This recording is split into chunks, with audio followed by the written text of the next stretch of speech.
ఆ అన్నదాత రక్షింపబడాలి. అన్నదాతతో ప్రధానమైన అనుబంధం కలిగిన పండగ.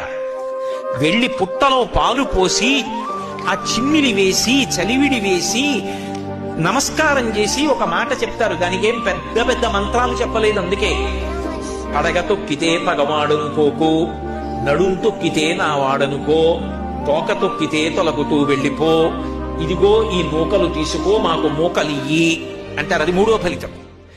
ఒకవేళ నేను తెలియక పొలం గట్టు మీద వెడుతుంటాను, నేనంటే మా తాతగారు వ్యవసాయం చేశారు, మా తాతగారు వెడుతున్నప్పుడు ఆయన చూసుకోక చటుక్కున నీ పడగ తొక్కితే పగవాడు అనుకోక ఆయనకి నిన్ను చంపే ఉద్దేశం, నేను పొలంలో వెడుతూ చటుక్కున తొక్కాడు, వెళ్ళిపో.